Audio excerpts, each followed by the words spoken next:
The yellowed envelope in my hands shouldn't exist. My star student, Maya Vance, left it on my desk. A love letter I wrote 20 years ago to the woman I betrayed. Now, my perfect life is unraveling. The letter is proof. The university archives are being scrubbed. And someone just tried to crush my skull with a brass bookend in the library stacks. I barely escaped with a security keycard. The one piece of evidence that proves this attack came from inside my own sanctuary. The real question isn't who wants me exposed. It's who wants me dead. Dust motes danced in the shafts of late afternoon sun, piercing Julian Miller's wood-paneled sanctuary. He pried the heavy oak desk away from the wall to retrieve a fallen fountain pen, but his fingers brushed a crumbly, yellowed corner instead. The envelope slid out from the gap behind the drawer, smelling of basement damp and pressed carnations. Julian's thumb traced the jagged wax seal. Inside, the cursive slanted with a frantic energy he hadn't encountered since his days in a humid Ohio lecture hall. Maya Vance's signature sat at the bottom like a bruise. The ink, faded to a ghost gray, detailed a winter night in a cramped apartment above a laundromat. The very history he had scrubbed from his curriculum vitae before arriving at the Ivy League. This was more than a letter. It was a physical manifestation of a ghost he had spent 20 years trying to exorcise. The paper felt brittle, as if the secrets it held had dried out the very fibers of the wood pulp. A sharp rap on the doorframe made his heart hammer against his ribs. Claire stood there, her engagement ring catching the light. A brilliant diamond spark that cost more than Julian's first 3 years of teaching. She smoothed the silk of her cream-colored skirt, her presence a stark contrast to the moldy relic in his hand. "We should leave for the gala," Claire said, her voice a polished chime. "The dean hates tardiness." Julian shoved the letter into his breast pocket. The paper crinkled, a dry, accusing sound against his chest. "1 minute," he replied, gripping the edge of the desk until his knuckles whitened. "I need to lock the cabinet." Claire lingered, her perfume, something expensive and clinical, filling the small office. Julian kept his eyes fixed on the heavy brass handle, the weight of 20 years pressing into his ribs. Maya hadn't merely written a confession. She had planted a ticking clock in the center of his curated life. As soon as Claire's heels clicked away down the marble corridor, Julian lunged for his laptop. The screen's blue light cast a sickly pallor over his face. His fingers flew across the keys, not with his usual grace, but with a frantic, twitching desperation. He needed to erase the digital breadcrumbs, the tiny electronic footprints that might lead a curious mind back to that gray, industrial corner of Ohio. He navigated through old cloud storage folders, deleting cached files and clearing history logs with the intensity of a man scrubbing blood from a floor. The cooling fan of the computer began to shriek, a high-pitched metallic whine that set his teeth on edge. He felt the sweat slicking his collar, one of his 47 identical white shirts. And the sensation of the damp fabric against his neck made him feel exposed, as if the shirt itself were turning into a shroud. He moved to the physical archives next, the heavy steel filing cabinets in the corner of his office. He pulled the drawers open, the rollers screaming in the silence.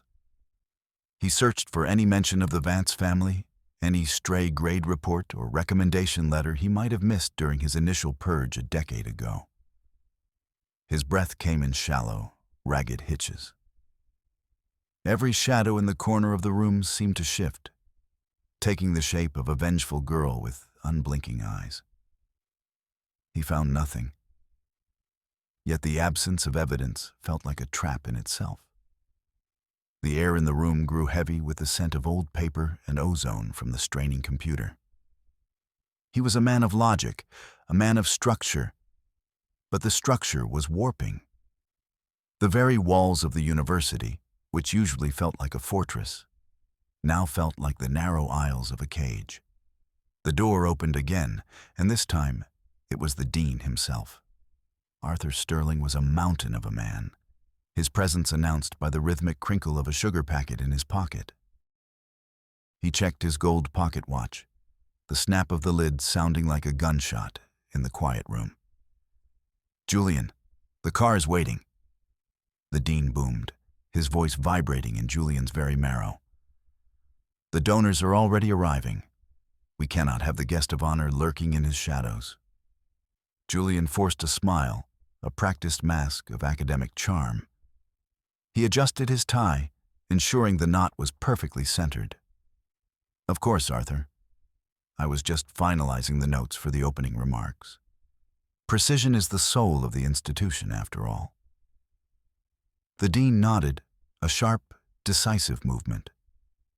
"Quite right. Efficiency and legacy. That's what we're selling tonight." As they walked toward the grand hall, Julian felt the weight of the letter in his pocket, like a lead weight. Every step he took felt as though he were walking on a thin sheet of glass over a dark, churning abyss. The gala was a sea of silk, pearls, and forced laughter. The smell of expensive catering, seared scallops, and aged bourbon swirled through the air. But to Julian, it all smelled like scorched dust. He saw Maya Vance standing near a fluted column, her eyes locked onto his with a terrifying intensity. She didn't smile. She simply watched. He felt the urge to flee, to change his shirt, to scrub his skin until it bled. He was the most respected man on campus, a pillar of ethics, and yet he was seconds away from a collapse that would echo through the hallowed halls for generations. The tension reached a breaking point during the silent auction. Julian slipped away, following a shadow he thought was Maya toward the university library. The transition from the glittering gala to the oppressive silence of the stacks was jarring. The air here was cool and smelled of chemical binding glue and decomposing paper. He moved through the narrow aisles, the floor-to-ceiling shelves closing in on him.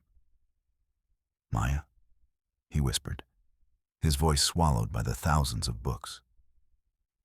"I know you're here. Let's talk like adults." There was no answer, only the distant, rhythmic tolling of the campus clock tower, a vibration he felt in his teeth. Suddenly, a movement to his left. Not Maya, but a figure draped in heavy dark fabric, a mask obscuring their features. Before Julian could react, the assailant lunged. A heavy brass bookend, a stylized owl, the symbol of wisdom, swung through the air. Julian dived to the side, the metal whistling past his ear and shattering a glass display case behind him. The sound of the breaking glass was like a physical blow. He scrambled to his feet, his hands finding the cold, rough edge of a bookshelf. The attacker swung again, and Julian caught the person's wrist. They struggled in the dark, the only sound their labored breathing and the scuff of leather shoes on the linoleum. Julian felt a surge of primal terror. This wasn't a student's prank. This was an execution attempt. With a desperate heave, Julian shoved the attacker back. The figure stumbled, hitting a rolling ladder that sent a cascade of heavy encyclopedias crashing down. In the confusion, the assailant turned and bolted toward the emergency exit. As they ran, something small and plastic skittered across the floor, sliding under a reading table. Julian knelt, his heart hammering against his ribs like a trapped bird. He reached under the table and pulled out a black plastic rectangle. It was a security keycard, the gold chip glinting in the dim light. He turned it over. Embossed on the back were the words, "Office of the Head of Security." A cold realization washed over him, sharper than the winter air outside. This hadn't been an outside threat. The call was coming from within the house. The administration, The very people he was trying to impress were the ones holding the knife. He stood up, his legs shaking, and clutched the key card. He had come here for answers from a student, but he had found a conspiracy that went all the way to the top. The ghost in white was no longer just hiding a past. He was fighting for a future in a world that had already decided to erase him. Julian didn't return to the gala. He couldn't. Instead, he drove home through a biting Connecticut sleet that turned the roads into ribbons of black ice. His townhouse, usually a sanctuary of minimalist perfection, felt cold and hollow as he turned the key. He stepped inside, and the first thing he noticed wasn't the silence, but the smell.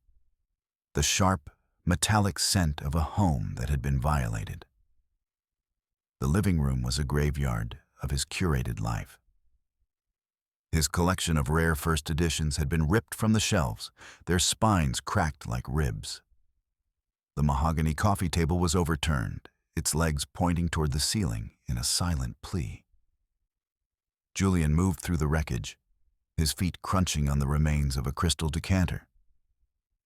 He reached his bedroom, and his breath hitched.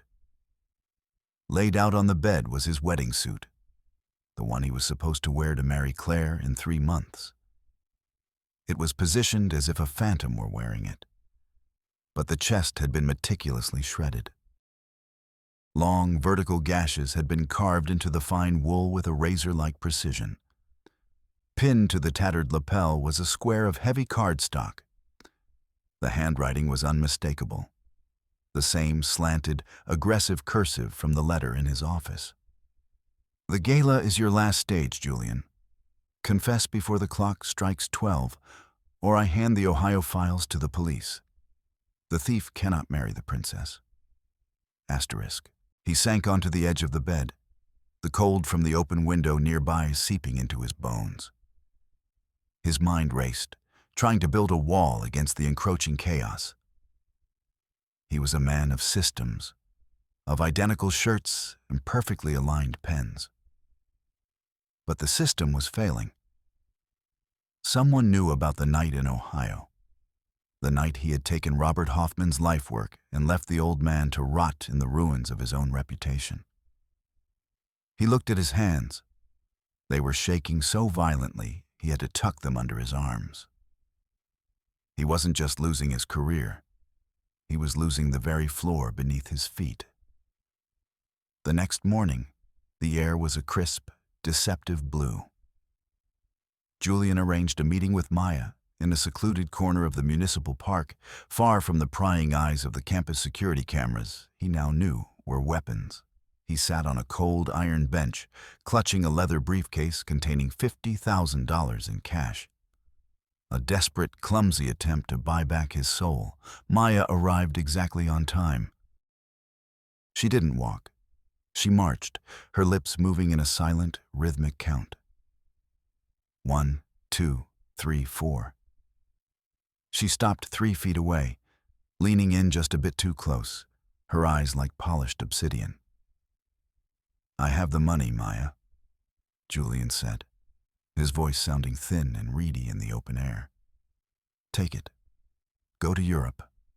Start a life. Just leave the past where it belongs, buried." Maya didn't even look at the briefcase. She let out a short, sharp laugh that sounded like breaking glass.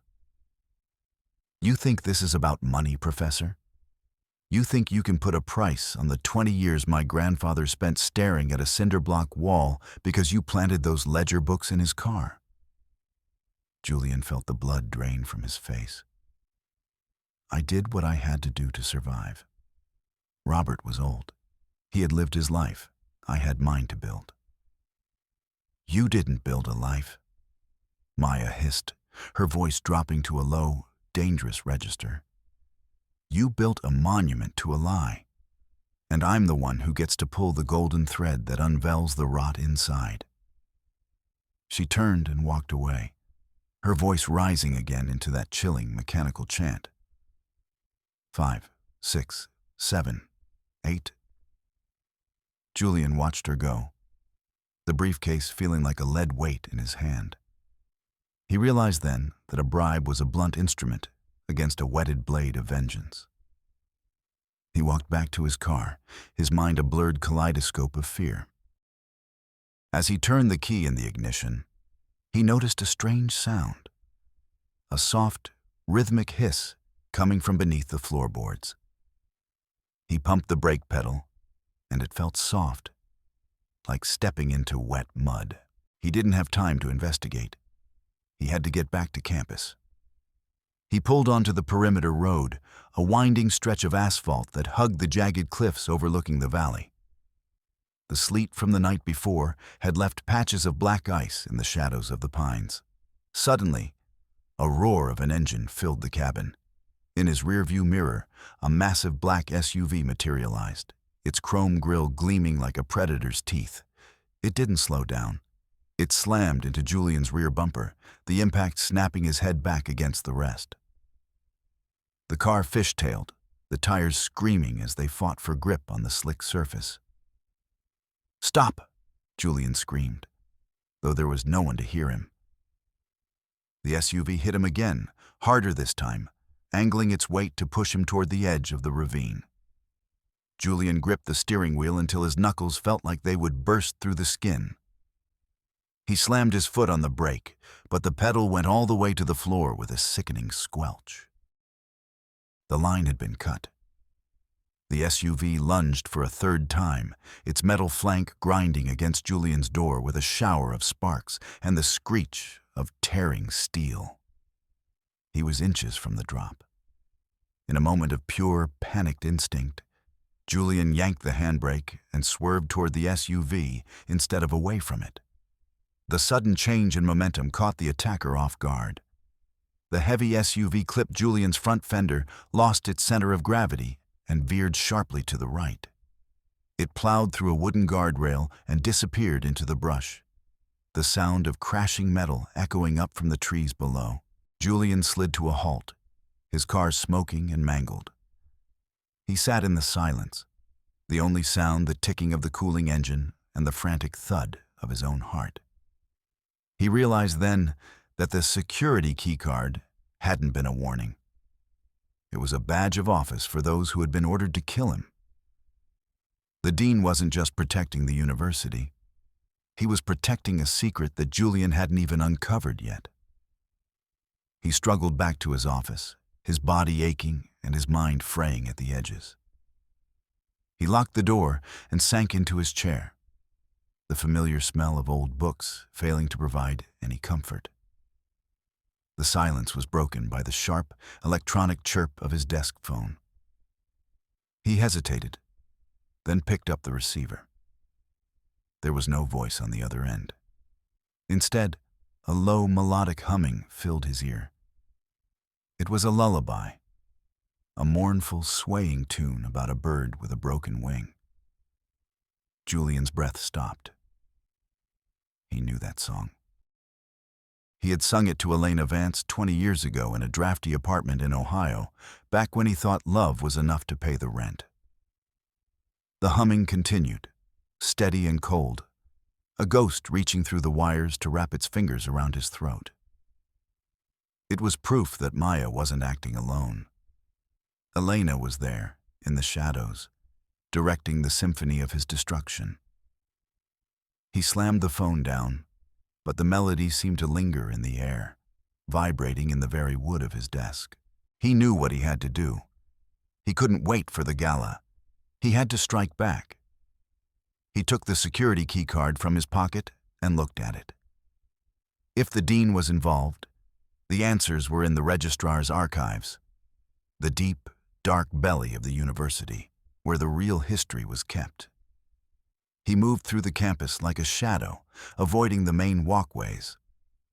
He reached the archives, a windowless bunker beneath the main administration building. The air here was stagnant and smelled of ozone and dust. He swiped the keycard.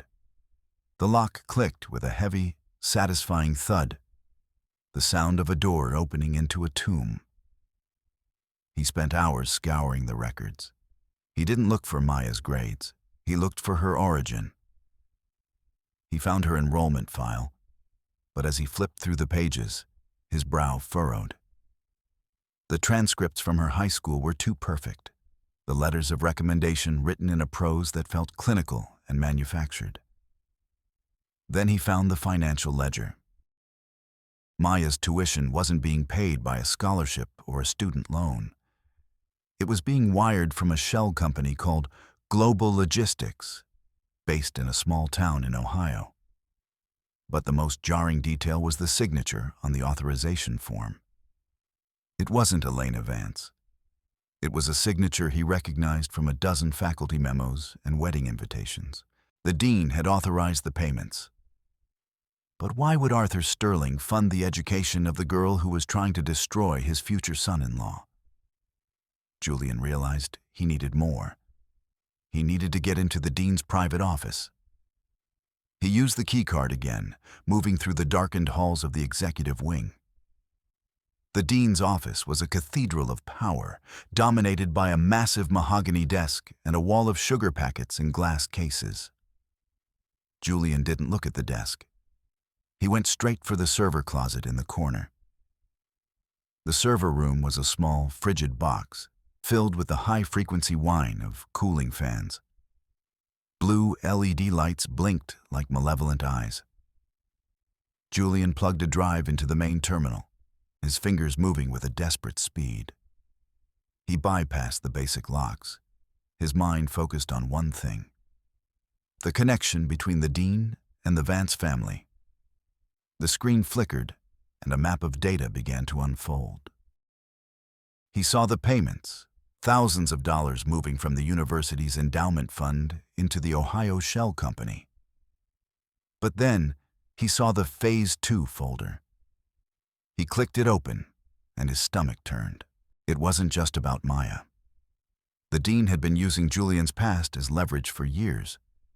He had known about the theft in Ohio before he ever offered Julian the job. He had hired Julian because a man with a secret is a man who can be controlled. Maya wasn't an intruder. She was a tool. The dean had brought her here to provide the final crisis that would force Julian to sign over his intellectual property rights to the university before the wedding. Julian was about to copy the files when a shadow fell across the doorway. "You always were too curious for your own good, Julian," a voice said. He turned. It wasn't the dean. It was Maya. She stood in the doorway, the blue light of the servers reflecting in her eyes. In her right hand, she held a small black taser, the electrodes sparking with a terrifying snap hiss. In her left, a short, serrated blade. "The dean didn't bring me here to help you," Maya said, her voice dropping the student act entirely. "He brought me here to end you. But he doesn't know that I have my own agenda. He thinks this is about a contract. I know it's about a grave." She lunged. The server room was too small for an easy escape. Julian ducked behind a rack of humming processors, the cold air from the floor vents chilling his ankles. Maya moved with a predatory grace, the taser clicking rhythmically in her hand. Snap, snap, snap. It was the sound of a countdown. "You think you're the victim here?" Maya hissed, her voice echoing off the metal panels. "You stole my grandfather's mind. You took the only thing that gave him pride and turned it into your own pedestal. He died in a state-run nursing home, smelling of bleach and urine, calling out for a man who didn't exist." Julian lunged for a heavy fire extinguisher mounted on the wall. He swung it, the red cylinder a blur in the blue light. Maya dodged, the blade in her hand catching the light as it sliced through the air. Julian felt a sharp, hot sting in his forearm. He looked down. His white sleeve was rapidly blooming with a jagged crimson stain. The sight of the blood, the soil on his perfect uniform, sent a jolt of pure, unadulterated panic through him. "I'll give you whatever you want," Julian shouted, backing into a corner. "The money, the chair, the research, it's all yours. Just let me walk out of here." Maya stopped, her chest heaving. She looked at him with a profound, weary disgust. "You still don't get it. You can't give me what you already lost. You're a hollow man, Julian. You're just a collection of white shirts and stolen sentences." She reached into her pocket and pulled out a thick, manila envelope. She tossed it onto the floor between them. "I don't need to kill you. I've already done something much worse." Julian stared at the envelope. "What is that?" "It's a curated history," Maya said, a cruel smile touching her lips. "I spent 3 years putting it together. It's a confession written in your handwriting. I've had a long time to practice your script. It includes DNA evidence from the original manuscript, hair samples I took from your office, and a detailed map of the offshore accounts the dean helped you set up. I mailed the original to the district attorney an hour ago. By the time the sun comes up, there won't be enough of your reputation left to fill a thimble." Julian felt the world tilt. He lunged for the envelope, his fingers trembling as he tore it open. Inside were copies of documents he hadn't seen in decades. Handwritten notes from Robert Hoffman, police reports from Ohio, and a letter of confession that looked so much like his own hand it made his skin crawl. Subverted, Julian's mind, trained for decades in the art of academic defense, immediately began to construct a counter-argument. He looked at the confession letter. This is actually perfect, he thought, a surge of desperate hope warming his chest. She's overplayed her hand. He saw the loops in the G, the slight tremor in the M. It was good, but it wasn't perfect. He could hire a forensic linguist, a handwriting expert. He could claim she was a disgruntled student, a stalker who had fabricated the whole thing to extort him. "This won't hold up in court, Maya," Julian said, his voice regaining its authoritative professor tone. He stood taller, ignoring the throb in his arm. "You've made a fatal error. You've used a specific type of blue ink that the university stopped buying 3 years ago. I can prove I haven't had a pen with that ink in my possession since before you arrived." "And the DNA? Contamination is a very easy defense to mount when the accuser is a known trespasser." He felt a wave of relief. He was smarter than her. He was the professor. She was just a student playing at revenge. He could turn this around, paint her as the villain, and come out of this as the tragic victim of a brilliant but disturbed young woman. He almost wanted to thank her for giving him the very tools he needed to discredit her forever. "I have the security footage of you entering this room," Julian continued, warming to his lecture. "I have the keycard you dropped. I am the one with the standing, Maya. You are the one with the motive for fraud." Maya didn't look panicked. She didn't even look angry. She looked at him with a pity that was more devastating than the knife. "Phase 1. Build hope," she whispered, a strange, melodic quality to her words. "You always were a textbook case, Julian." She pointed to the bottom of the confession letter. "Look at the date, Professor." Julian looked. The date was from 2 nights ago, the night he had been at the pre-gala dinner. "And now," Maya said, pulling a small digital tablet from her bag, "look at this." She swiped at the screen. It was a video. Julian saw himself, or someone who looked exactly like him, wearing his identical white shirt and navy blazer, walking into a local post office. The Julian in the video looked directly at the camera, held up the manila envelope, and dropped it into the outgoing mail slot. He then pulled out a small, handwritten sign that said, "I can't live with the lie anymore." "That's not me," Julian gasped. That's a fake. A deep fake." "It doesn't matter what it is," Maya said, her voice cold as the server fans. "It matters what it looks like. And while you were busy proving the ink was wrong, you missed the real trap. That envelope didn't just have a letter. It had the original, handwritten manuscript pages from Robert Hoffman's safe. The ones with your fingerprints all over them from 20 years ago. Fingerprints that are now fresh, because I left them in your office for you to touch when you were scrubbing your desk. The realization hit Julian like a physical blow to the solar plexus. He hadn't just touched the letter. He had gripped it, traced the wax seal, held the paper to his face. He had refreshed his own guilt. But that's not the best part. Maya continued, leaning in. The best part is that the district attorney didn't just get a letter. They got a tip about the global logistics accounts. The accounts that the dean has been using to launder university money. When they follow the trail you just confessed to, they won't just find a thief. They'll find a conspirator. The dean will have to burn you to save himself. He'll provide the evidence I missed. He'll be your star witness for the prosecution.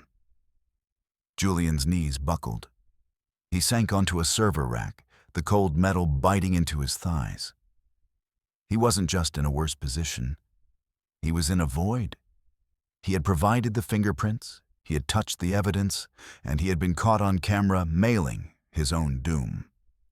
The very logic he had used to try and save himself had been the final turn of the key in his cell door. He was no longer a man with a secret. He was a man who had been choreographed into his own execution. The sound of the gala music drifted down through the vents, a muffled, mocking waltz. Julian looked at Maya, and for the first time, he didn't see a student or a ghost. He saw the inevitable conclusion of a life built on sand. Why? He whispered. Because my mother still hums that song, Maya said, turning toward the door. And because some things shouldn't be allowed to stay white. She disappeared into the hallway, leaving Julian alone in the blue light, the blood from his arm dripping steadily onto the sterile white floor. A rhythmic, ticking clock of his own making. Julian sat in the dark for what felt like hours, the high-pitched scream of the servers filling his head until he couldn't think. The pain in his arm had settled into a dull, throbbing heat. He looked at the white sleeve of his shirt, now ruined, soaked through with a dark, sticky reality he could no longer ignore. He thought of his 46 other shirts hanging in his closet like a row of ghosts. They were useless now. The uniform had failed. He stood up, his movements slow and heavy, like a man walking through deep water. He didn't try to stop the bleeding.